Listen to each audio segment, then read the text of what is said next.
3기 신도시 중에서 어디가 제일 좋아요?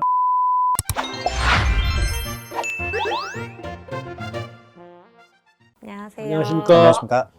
오늘은 조용준 예, 센터장님과 안녕하세요. 그리고 저희 하우스의 부동산 전문가이신 최상욱 애널리스트님을 초대해서 저를 포함한 많은 분들이 오랫동안 궁금해하고 기다렸던 시간이에요. 네, 아, 그렇습니다. 어떤 네. 부동산 투자 전략에 대해서 들어보는 자리를 이렇게 마련을 해봤습니다.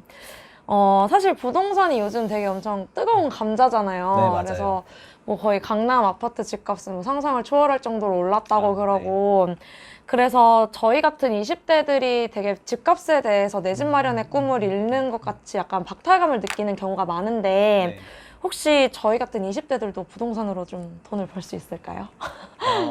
일단은 부동산으로 돈을 20대도 벌 수 있냐 네. 이렇게 질문한 거에 답변하면은 벌 수 있죠. 벌 수 있는데 대신에 그 20대와 30대 또 40대, 50대 이상의 그 세대 간 부동산을 바라보는 그런 전략이나 방향이나 이런 부분은 좀 달라질 필요가 있어서 저희가 그냥 집값이 뭐 비싸다, 뭐 저희도 살 수 있냐 이렇게 너무 러프한 접근보다는 세대별로 쪼개서 보면 좋을 것 같고요. 그런 맥락에서 지금 20대시잖아요. 네. 그래서 20대 분들한테는 제가 드리고 싶은 간단한 팁은 주거비를 최대한 절약하면서 주거비를 최대한 절약하면서 20대 때는 일단은 그 시드머니를 만드는 거를 좀 하였으면 좋을 것 같아요. 그리고 저희가 부동산 가격이 막 올라간다 하니까 네. 부동산만 굉장히 그런 높은 그런 성과를 보인 것처럼 네. 오해하실 수가 있는데 저희가 시야를 좀 더 넓게 봐가지고 다른 자산끼리도 보면서 젊은 분들은 이제 여러 가지 국내뿐만 아니라 해외 자산이라든가 이런 것도 같이 그런 공부하는 그런 자세가 좀 필요하거든요. 예. 그래서 제가 준비했습니다.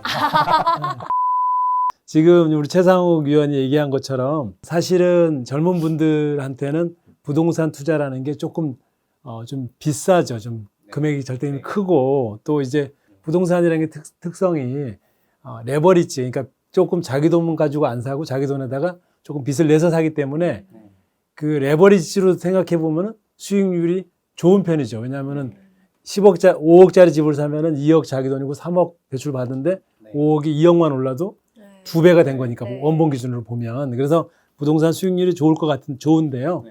제가 이제 얘기하신 것처럼 이 젊은 분들은 시드머니가 없기 때문에 꼭 부동산 할 수 없다 그러면 어떤가.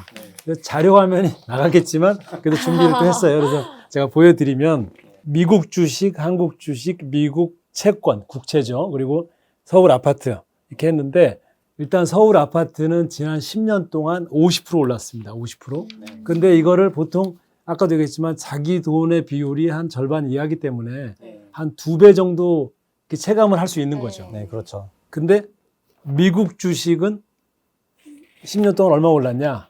무려 200%.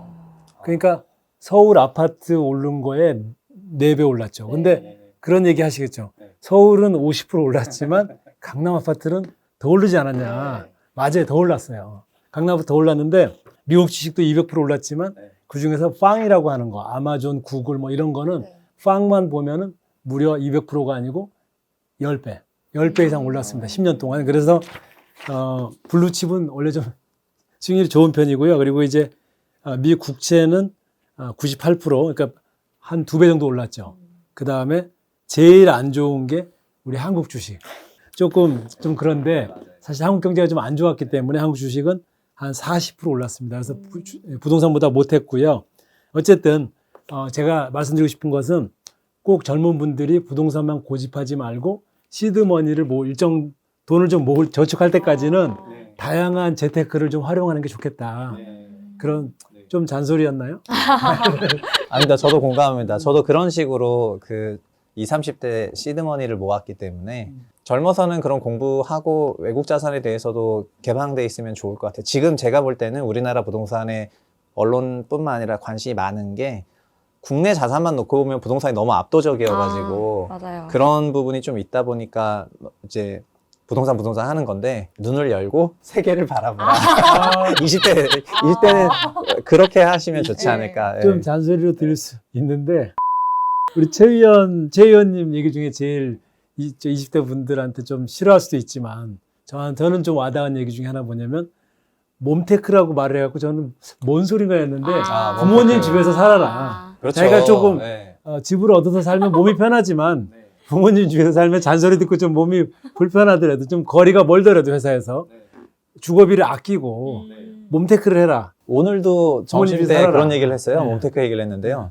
처음에는 젊어서 몸이 조금 수고롭더라도 그런 출근 시간이 좀 출근 시간이 약간 기니까. 길더라도 몸테크 하면서 돈 모으는 그 시드머니의 가치가 아주 높아요. 왜냐면은 긴 시간에 걸쳐서 복리로 부동산 돌아가기 얘기 안 때문에. 하고 너무 잔소리.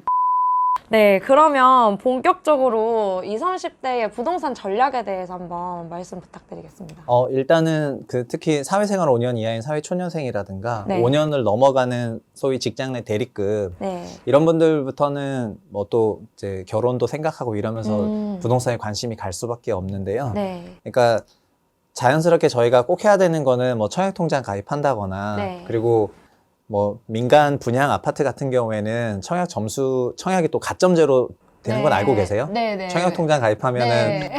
청약통장 가입 기간이랑 부양가족 수와 그다음에 무주택 기간에 따라서 네. 점수가 있는데 지금은 그 민영 아파트는 34평 이하는 100% 가점제로 운용을 하고 있어서 그 30대들이 가점이 당첨이 될 수가 없는 구조예요. 네. 그래서 50대, 60대 점수 60점 이상 넘는 분들은 뭐 다 청약이 되면서 이제 소위 로또 청약이라고 네. 해가지고 이렇게 당첨되면서 자산 상승이 좀 일어나는데 네. 20, 30대는 이런 게 불가능하다 보니까 네.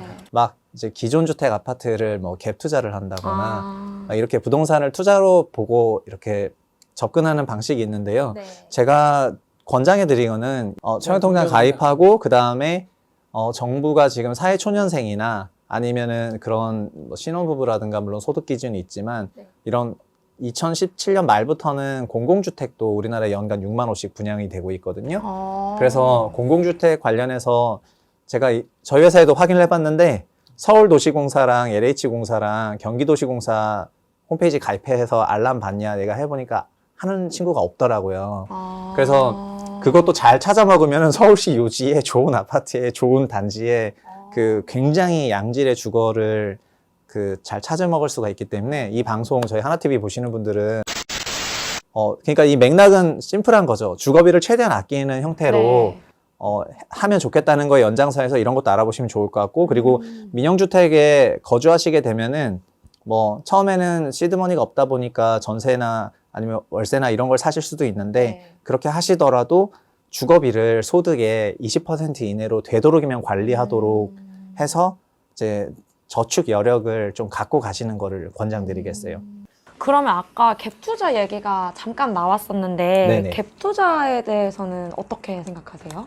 갭 투자는 네. 그렇죠. 갭 투자는 뭐 안에 그 집에 네. 자기가 살진 않는데 전세 입자가 있으면은 네네. 그 전세금을 끼고 이제 네. 집을 사는 거를 갭 투자라고 하잖아요. 네. 그 매매가와 전세가의 차이만큼 투자한다고 네. 해서 갭 투자라고 하는데 올해 지금 영상 찍는 게 2020년이잖아요. 네. 지금 현재 주택 가격 수준이 너무 좀 과도하게 높아져 있는 상태이기도 해서 만약에 또 반대로 잘못하면은 5억 원에 샀는데 한 4억 정도만 되더라도 주택 가격은 20% 빠졌는데 자기 자본은 50% 박살나고 네. 거기다 금융비 네. 또 나가고 금융비 또 나가고 세금 나가고. 그러니까 보유세 나가고 또 취득세 내야 되고 그래서 갭 투자를 생각하시는 것도 좋지만 저는 개인적으로는 비추천하고요. 그다음에 주택은 투자가 아니라 주거 문제 해결의 연장선에서 접근을 하면은 그렇게 하다 보면은 살다 보면은 성과도 좋은 경우가 훨씬 많아요. 그렇지 않습니까? 제가 갑자기 동의를 맞아요. 구해서 죄송. 아니 저희 세대는 다 그렇게 했죠. 네. 아니 다는 아니고 저는. 아니, 저희 세대는 많은 사람들이 그랬던 것 같아요. 그러면 센터장님도 한번 좀 궁금해가지고 이제 저 20대 입장에서 많이 여쭤봤는데 센터장님은 이제 50대이신가요? 또 갑자기 또 50대 제 일 하려고. 입장에서 예, 한번. 저희 50대는 특히 이제 저희 세대 비슷했던 것 같고 저희는 결혼을 하고 네. 이렇게 좀 세를 살다가 집을 장만하려고 이제 했던 것 같고 그러니까 이제 그 얘기는 실수요죠. 뭐 저도 집을 한 채 갖고 있고 뭐 더 살 생각은 별로 없고요. 그냥 한 채 갖고 있고 또 돈도 없고 애들 키우느라고 그냥 그렇게 한 채 살고 있는데 주택 구입한 거 생각해 보면 저희가 저는 개인적으로 좀 애가 3명이다 보니까 아무래도 애들 교육을 생각을 많이 했던 것 같고 네. 이제 보다 중요한 거는 저희 또래에서 집을 살 때는 의사결정을 저보다는 와이프가 했던 것 같아요. 실제로 그래서 이제 저희 때는 뭐 학군이 좋은 데를 많이 가고 네. 뭐 애들 키우기 좋은데 이런 거 위주로 생각을 했던 것 같고 아빠들은 조금 희생을 네, 몸테크. 그것도 일종의 몸테크죠. 그 회사가 뭐 제가 여의도에 평생 있었는데 네. 여의도 근처에 살아본 지는 별로 없는 것 같아요. 그래서 하여튼 이제 그런 것 같아요. 근데 뭐 큰 후회는 없고 이제 레버리지를 좀 과도하게 일으키는 투자는 조금 저는 부담이 된다고 생각합니다. 네. 너무 네. 재미없는 얘기죠. 네. 그런데 아니 재미없다고 공감 좀 그렇고 아 근데 되게 공감이 되는 게 저희가 5,100만 명 인구에 네. 2천만 가구의 나라인데요. 근데 그중에 1주택이 있는 가구는 1,100만 가구 정도 돼요. 그러니까 무주택 가구가 900만 가구 정도 되니까 무주택이 뭐 한 45% 정도 되는 네. 거죠. 자가 점유율은 실제로 한 57% 정도 되는데 근데 그 무주택에서도 공공 임대주택 같은 거 네. 이제 그런 공공 서비스를 통해 가지고 주거 문제 해결하시는 분이 뭐 200만 가구 조금 안 돼요. 한 170만 가구 정도 돼요. 아까 제가 말씀드렸던 여러 가지 공공. 공공주택으로. 나머지 한 700만 가구 정도가 이제 민간 네. 저희 이제 개인 임대차 시장에 하고 있는 건데요. 네. 그 집을 갖고 있는 그 1,100만 가구도 1주택 가구가 대부분이에요. 800만 가구 이상이 다 1주택자예요. 그래서 그분들은 그냥 아마 미래에도 1주택자일 수 있을 거예요. 네. 집이 그냥 한 채이고 그냥 주거 문제 해결했고 의식주니까. 그러니까 네, 의식주니까 뭐 살면서 돈 모아서 자녀 보육하다 보니까 살 어느 정도 타이밍이 돼서 뭐 어떤 분은 청약에 의해서 어떤 분은 기존 주택 매입을 통해 가지고 한 채가 돼서 쭉 살다 보니까 그냥 그 집에 계속 정착하고 살고 800만 정도 되는 거고요. 집을 투자 목적으로 사는 분들은 300만 가구 정도 되는 건데 많다. 네, 그중에 2주택자는 220만 가구인데 3주택 가구가 80만 가구 정도 되거든요. 네. 이 3주택 가구분들이 저희가 말한 진짜 공격적인 그런 투자자. 그래서 어떤 시장에 가면은 막 시장 교란하기도 하고 그래서 실제로 막 우리나라 사람들이 엄청 부동산을 할 것 같지만 적극적인 가구 수는 80만 가구 정도 되고요. 대부분의 가구 수는 그 800만 10배 정도 되는 가구는 그 이제 센터장님처럼 그냥 뭐 살다 보니까 주거 문제 해결하고 그냥 부동산에 대해서 건설 그런 공간이 있으면 만족하고 하다 보면은 이제 저희 우리나라 경제 성장하는 거에 맞물려 가지고 자연스럽게 완만하게 상승하는 거를 누릴 수가 있을 거예요. 아니 너무 갑자기 기본적인 얘기를 어쨌든 저 그렇게 보고 있어요. 본격적으로 이제 또 네. 좋은 집에 대해서 네. 좀 공부하시죠. 예. 네. 그러면 그 아까 좀 이렇게 거시적, 좀 장기적으로 보면은 그냥 경제 성장률 따라서 이렇게 완만하게 상승할 거라고 말씀하셨는데 네. 그럼 올해는 집값이 혹시 어떻게 보고 계시는지? 아 이거 엄청 예민한 질문. 갑자기 훅 들어와가지고. 제일 중요한 질문. 네. 아 일단은 저는 부동산의 장기 상승에 대해서는 큰 의심은 안 하고요. 네. 그래서 단기간의 가격 그 변화는 아주 중요하진 않을 수가 있는데 그래도 올해 만약에 집을 사야 되거나 네. 뭐 이런 팔아야 되거나 이런 중요한 의사 판단 하시는 분들은 올해 전망이 제일 중요하잖아요. 네. 저희가 주가 지수 전망도 결국 사면 오르지만 네. 부동산 중요하듯이 저 개인적으로는 올해는 조금 약세이지 않을까 보고 있어요. 왜냐하면 작년과 재작년에 좀 너무 많이 올라가지고 네. 그리고 지금 뭐 전세 대출 규제라든가 정부 고가 주택에 정책도. 대한 네. 정부 그리고 정부 정책이 초고가 주택이나 고가 주택에 대해서만 규제가 있다 보니까 네. 그 규제를 안 받는 주택 수가 훨씬 많은데 네. 저희가 주식 시장으로 비유하면은 그 시가총액이 네. 큰 그런 종목들의 성과가 좀 좋지 않다면은 나머지 종목들이 완만히 올라가더라도 지수는 마이너스가 있을 수가 있잖아요. 네네네. 그래서 그런 초고가 주택 같은 경우에는 가격 조정이 조금 있을 것 같고요. 대신에 그냥 일반적인 그냥 9억 원 이하의 네. 일반 주택 같은 경우에는 그냥 완만하게 좀 완만한 상승 보이지 않을까 이렇게 전망해서 시장을 조금 나눠서 보고 있습니다. 네. 네, 좋은 말씀 감사합니다. 네. 그러면 마지막으로 좀 정리를 해서 좋은 주거지란 어떤 곳일지 한번 의견을 좀 여쭙고 싶습니다. 저는 그 좋은 주거지가 결국 집 고를 때 생각해야 되는 게 네. 저는 결혼했으니까 네. 배우자를 고르는 거와 비슷하다고 생각을 하고 있는데 근데 저도 젊었을 때는 네. 그 모든 거를 다 갖춘 배우자를 원했죠. 그러나 다 공감하시겠지만 세상에 그런 배우자는 없거든요. 결국에는 근데 그런 건 있어요. 처음에는 뭐 다 좋은 걸 원하는데 네. 나중에는 이것만 아니었으면 좋겠다 하고 오히려 안 좋은 조건들을 약간 소구하면서 그 조건들을 찾아야 되고요. 아니면 이거는 반드시 내가 집을 사는 이유가 네. 나는 예를 들면은 그 센터장님처럼 자녀가 많으니까 교육 때문에 산다. 네. 그래서 좀 학군을 좀 주목해서 보겠다. 네. 아니면은 직장이 이제 직장 출퇴근이 나는 좀 편해야 되니까 직장 위주로 사겠다. 또 부모님 주변에 좀 봉양을 좀 해야 되니까 네. 부모님 주변에 좀 살아야 되겠다. 또 그것도 있고 아니면 뭐 넓은 집 살아보고 싶다. 정말 내 소원이. 네. 아니면 새 집 살아보고 싶다. 네. 그런 강력한 한 가지 기준을 세워가지고 아. 그 원칙에 맞는 자기 예산 하에서 네. 이제 그 주택을 찾아보시면은 그게 자기한테는 좋은 주거지예요. 그리고 한 번 집을 사면은 거기에 3, 40년 사는 건 또 아니에요. 그럴 수도 있긴 있지만 네. 저희가 평균적으로는 4년 정도에서 5년 정도에 또 한 번 이사를 하는 경우가 빈번해요.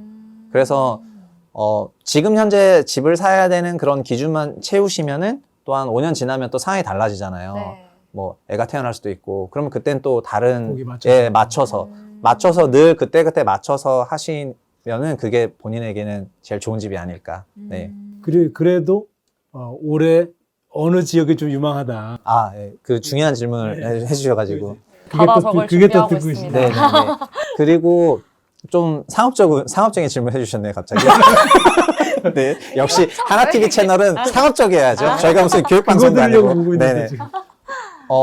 올해는 그 3기 신도시라거나요. 네. 이제 앞으로 3기 그러니까 신도시. 저희가 앞으로 한 몇 년을 본다면은 3기 신도시가 5군데가 있어요. 3기 신도시, 그러니까 대도시는 5개고 네. 소규모 도시는 뭐 과천이나 용인에도 있고 많이 있는데요. 네. 고양 창릉, 하남 교산지구, 그다음에 부천 대장지구, 인천 계양지구, 남양주 왕숙지구 여기가 5개 신도시이고요. 아. 이 3기 신도시들은 서울 통근 통학이 30분 정도밖에 안 걸려요. 그리고 저희가 지금 1기 신도시가 일산이나 분당 같은 데인데 네. 일산 분당보다도 통근 통학이 더 짧아요. 그러니까 거의 서울이에요. 거의 그 생활권이 서울시이고요. 그리고 공공택지여서 분양가도 굉장히 낮게 될 것 같거든요. 여기서 공급하는 공공주택이나 아니면 민간주택 이런 거를 노리시고 사시면 좋을 것 같고요. 그리고 1기, 2기 신도시들도 지금 GTX라든가 광역 철도망으로 연결이 되고 있어요. 특히 저희는 여의도니까 3기인데. 네, 여의도를 지하철 타고 오기가 좀 어려운데 5호선이랑 9호선만 오잖아요. 네. 지금은 신안산선이 착공이 돼서 네. 그 안산시에서부터 이제 시흥, 목강, 광명 거쳐가지고 쭉 와서 이제 그 여의도까지 통근통학하는 노선이 있고요.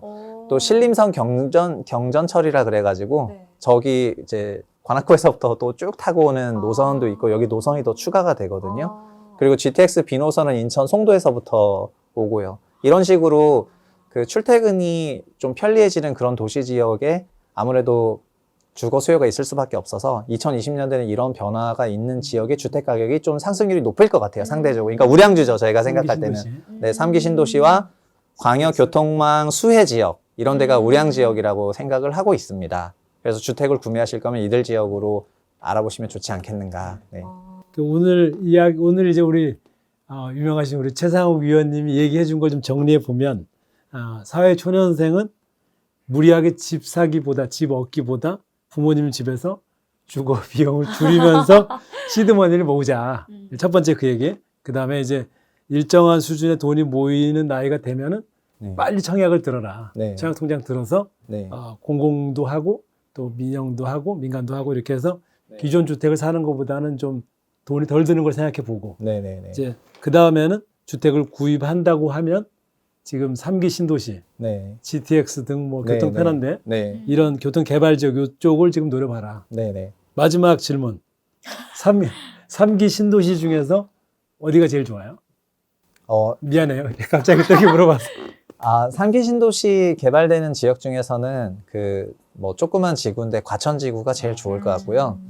그리고 부천 대장지구도 저는 좋을 것 같아요. 제가 또 여의도가 직장이다 보니까 네, 부천 대장은 여의도랑 굉장히 가까워요. 그래가지고 그런 지역이 좀 괜찮지 않을까 싶고요. 강남권에 직장이 있으신 분들은 하남 교산지구가 제일 좋을 것 같아요. 근데 이게 재밌는 게요. 제가 90년대 일기 신도시 5군데 동시에 공급할 때 제가 그 당시 저희 이제 선배님 세대들한테 물어봤거든요. 그 당시 일산을 선택한 로직과 분당을 선택한 로직이 뭐냐. 네. 누구는 그 일산 가고 누구는 어떻게 분당 가냐 하니까 그때 대답이 정말 다 똑같더라고요. 직장이 가까워가지고. 그러니까 강남대로에 직장이신 분들은 그냥 분당으로 갔고 광화문이 직장이신 분들은 그냥 일산 선택해서 가시고 막 이런 식으로 가셨어요. 그래서 지금 3기 신도시도 아마 강남이 직장이시면은 하남 교산지구 고르고 네. 여의도나 강서 쪽이 직장이시면은 부천 대장 고르거나 고양 창릉 고르거나 그렇지 않을까 이렇게 싶고요. 그러니까 여기서 저희의 그 딜레마가 있는 거죠. 직장을 따라갈 것인가? 상승을 쫓을 것인가? 그런 고민이 있는데 그러나 저는 주거는 늘 그 자기의 주거 문제 해결하는 게 1순위라고 보기 때문에 네. 그렇게 가시고 투자는 더 넓은 시각으로 이렇게 하시면서 자산을 모아 가시면 좋겠다 이렇게 봅니다. 네. 오늘 많은 도움이 되셨나 모르겠습니다. 하여튼 좋은 시간 되셨으면 좋겠고요. 저희가 최상욱 위원을 한번 모신 김에 한 편으로 끝내지 않고 한 편 더 할 생각입니다. 2편을 또 할 생각이고요. 두 번째 시간에는 저희들이 간접 투자하는 부동산 리츠라든지 또 저희 젊은 세대들을 위해서 초보자가 부동산을 투자하는 요령 그리고 주의사항 이런 것들을 또 최상욱 위원과 함께 또 알아보도록 하겠습니다. 좋은 시간 될 것 같아요. 네. 네. 기대하고 있겠습니다. 네. 감사합니다. 이걸로 마칠까요? 네. 예, 감사합니다. 감사합니다.